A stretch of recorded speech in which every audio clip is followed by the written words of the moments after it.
Is this a chicken? Hello everyone, this is Gabby and welcome back to my channel.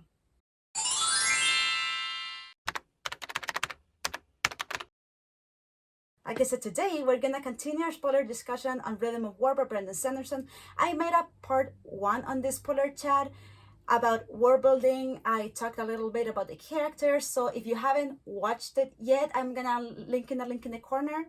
Click in the link in the corner or in the description down below if you want to watch it. And I also made a spoiler-free review on this book, so if you haven't finished this book yet and you still want to hear my thoughts, you can click in the link in the corner again or in the description, and then you can come here and we can chat about them.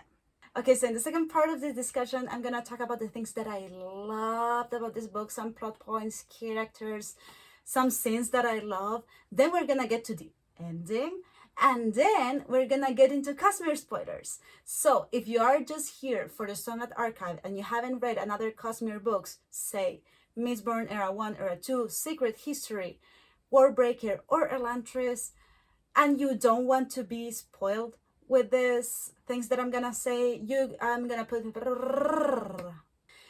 put some timestamps in the description down below so you can jump into my final thoughts if you want to skip them, obviously. With that being said, let's get to it. First, I'm gonna talk about Raboniel. Raboniel, the Lady of Wishes. I think she has been the best villain we've ever had in the Stormlight Archive series. One that is not a god. She is that sort of villain that doesn't get to you by anger, but by chilling calmness, and I loved that. As I said, I loved her relationship with Navani. They working together for science's sake, and Navani trying to trick her, but Raboniel was too clever to fall into that. And I just think that the whole relationship, the whole plot with Raboniel and Navani was spectacular. It was fantastic, neat. I actually half wish she hadn't died because I like her character so much, and I would have liked to get more into her in later books. Read 4 related. God, my heart was ripped apart so many times through the book because of them. I love Bridge 4 above everything else. This is the ultimate team for me, and I suffered. Before we get to the sub part, I must say that I love how Erlaine is portrayed here. I love that he is getting more important to the plot. He has more depth to his character right now. He has become a truth watcher. He's a radiant, just like Rinrin. Which, by the way, Brandon kind of said that they have feelings for each other, and I didn't realize that. I also like how David had a huge role to play when they were trying to take back the tower. He has always been this mute guy in Bridge 4 that you don't really see so much. And I really like seeing him act and seeing why he was mute. He wasn't just traumatized, he wasn't just not able to talk, but his life has been so miserable that he just decided not to because people would think that he is stupid. My heart just broke because of that. But the characters that broke my heart were, first, Rock goodbye, leaving to the Horn-Eaten Pigs, and saying goodbye to Kaladin forever just broke me. I started crying with no shame. I need to see what happened to Rock, please. But, and Teft, no, Teft, this is not fair. Freaking Moash killed Teft. That's not okay. He was loyal. He's such a good friend. He was sober for so many months. He was starting to forgive himself finally and let others love him. He quit the military because of Kaladin, because he wanted to help Kaladin. And Moash killed him. What? Why, Brenda? Why would you do that? Well, sadness apart, I think his last words to Moash are amazing. How he pities Moash's existence is just so good that I'm actually gonna read them to you. Tell yourself that lie, Moash. But know this, you can kill me, but you can't have what I have. You can never have it, because I die knowing I'm loved. There you have it, you freaking monster. And then we move to Dalinar and Isher in the end of the book. What was that? I mean, they're corpses of Spren in the physical world, and the way the Stormfather reacted to that was terrifying. We know that Spren can't die, so what is this? What is Isher doing?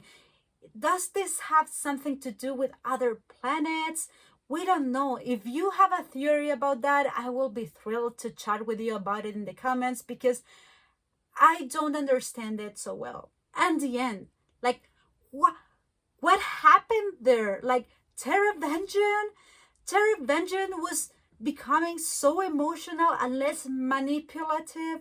He was kind of dying. I was like, I don't know if I want him to die, because we have built up so much of him already, but I wouldn't have ever expected what happened. Like, Terravengeon killed Odium with Nightblood. He killed Reyes, and Terravengeon became Odium, and that's terrifying as hell. Because Odium, like Reyes as Odium, was so passionate, was so driven by the god, but Terravengeon is evil. He can manipulate you so easily.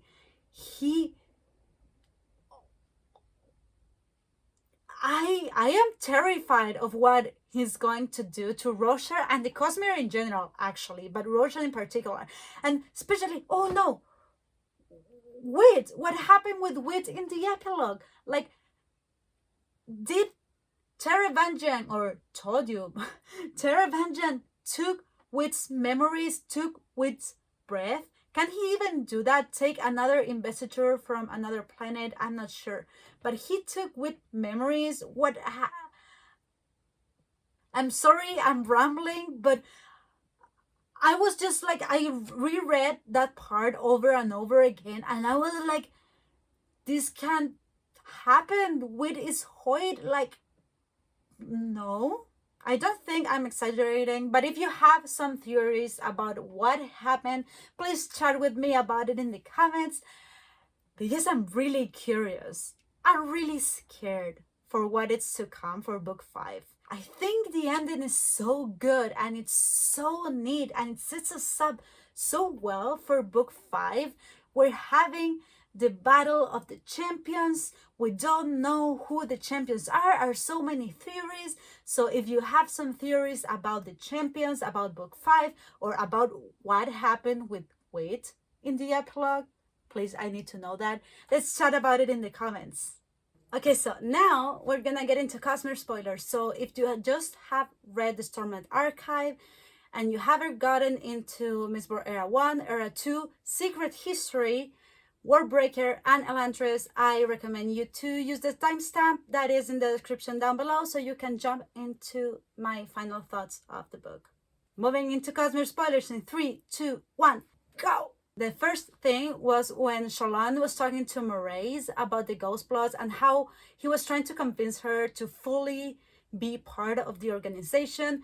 And it's the first time that they mention another planet in the Cosmere, which is Nalthis or Scadrial. I was thrilled to hear that.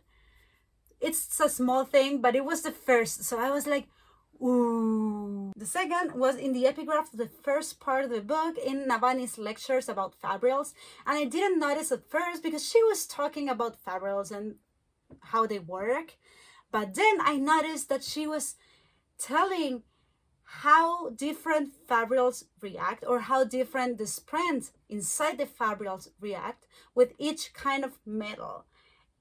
And my brain cells died, because the kind of metal wires you use in a Fabrial works the same way that metal works in Scadrial.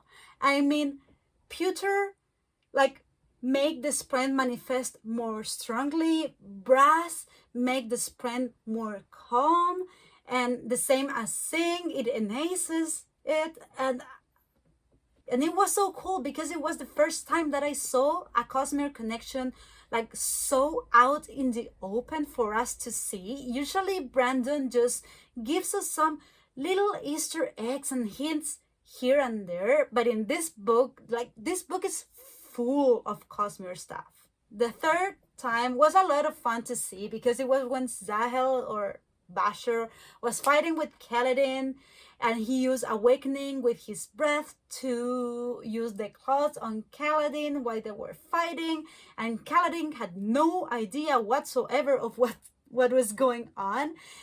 I thought it was so much fun, and I don't know, I like Zahel. I'm really curious about his character and how he became a world hopper, why he's trapped in Roshar, why is Vivenna / Ashur actually following him and trying to catch him. I also like how he expresses himself. It's so Basher, like saying, I wouldn't hold my breath, in a really war breaker sort of way. Okay, the first thing that I was really excited was in the epigraph of the second part of the book, in which we find out that it's actually Sazed's writing, or harmony for that matter. We can see that because at some point he talks about like ruin and preservation and mixing the shard powers together and how difficult that is.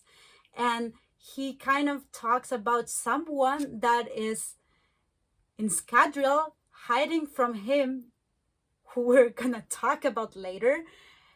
But you know it says it because at some point he finished these sentences with I think, which is like really says it kind of way.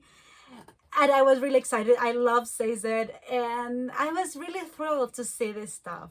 Okay, but we're gonna talk about what really brings us here. So we kind of know that the Ghost Bloods are not entirely a Rosharan organization. We see a little bit of that in Words of Radiance with Iatil, which was this masked woman that she was, I think she wasn't born in Scadrial, but her parents were from Scadrial, something like that. So we know that there are some world hoppers in here. But why? How is Kelsier here? Kelsier is Thydekar.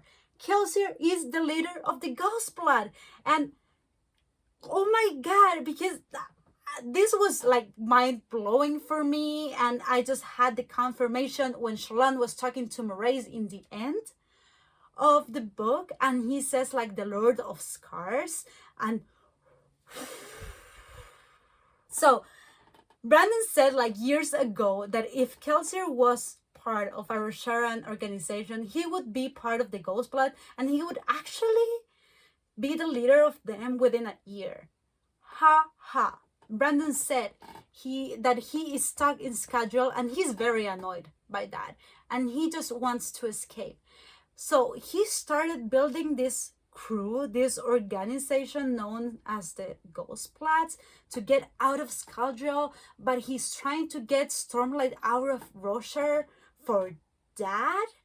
We don't really know his motives, but I mean, I love Kelsier, but he's a really selfish person, and I think he's becoming a villain, and I kind of like that.